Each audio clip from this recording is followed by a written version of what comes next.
ভাই গো কুরবানি দিলে নিয়ম আছে, ভাই গো কুরবানি দিলে নিয়ম আছে, কোটি কুরবানি দিলে জান্নাত পাওয়া যায়, আর কোটি কুরবানি দিলে দু চোখের বাসা হওয়া যায়। সুবহানাল্লাহ। এই কুরবানি দিলে গরিব মানুষের মন যদি মাংস দিয়া গো আল্লাহ, এই মাংস দিয়া গরিব মানুষের আত্মা ঠান্ডা করলে গো আল্লাহ, গরিবে খাইয়া হাইরা দুয়া যখন করবে আল্লাহ গো, আল্লাহ যাইবে দুয়া, দুই হাতের দুয়া উইরা যাইবে আল্লাহর দরবারে, জান্নাতবাসী হইবে গো আল্লাহ। সুবহানাল্লাহ।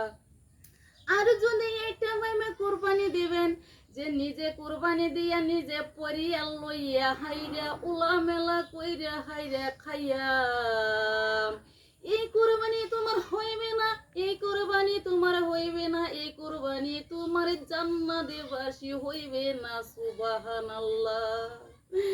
কুরবানির কিন্তু নিয়ম আছে। কুরবানি কইরা হাইরা মাংসটারে তিনটি বন্ড কইরা হাইরা ছোট্ট একটি বন্ড নিজের খাওয়ানোর জন্য রাখিয়া বড় বড় দুইটা বন্ড হাইরে গরিব কাসুলিরে বিলাইয়া দিয়া গরিবের মন শান্তি করা। সুবহানাল্লাহ।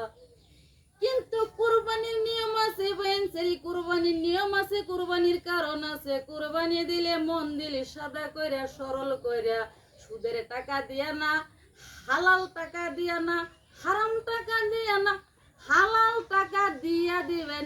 এই কথাটাই কইছিলাম, হালাল টাকা দিয়ে দিবেন, হারাম টাকা দিয়ে দিবেন না।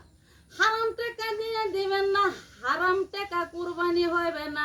হালাল টাকা দিয়ে দিবেন, মনটা সাদা কইরা সরল কইরা কুরবানি দিবেন। গরিব মানুষের মনটা সান্ত্বনা করবেন, শান্তি করবেন। কেহ যখন একটু মাংসর লাগে বাতে খাইতে পারে না। সুবহানাল্লাহ। এই গরিব মানুষটিরে মাংস দিয়ে যদি আপনারে শান্তি করব, এই দুয়াটা যাইব আল্লাহর দরবারে।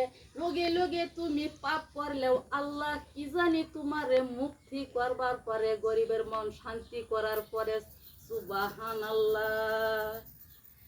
কুরবানি দিলে সরল মনে দিবেন বাইনসারি, গরিব মানুষের খাওয়ানোর লেগে যদি দেন, নিজের সবের লেগে যদি দেন, গরিব মানুষের মন শান্তি করবেন, আত্মা শান্তি করবেন, আত্মা ঠান্ডা করবেন, তাহলে আপনি জান্নাতবাসী হইবার পাইবার সম্ভাবনা আছে।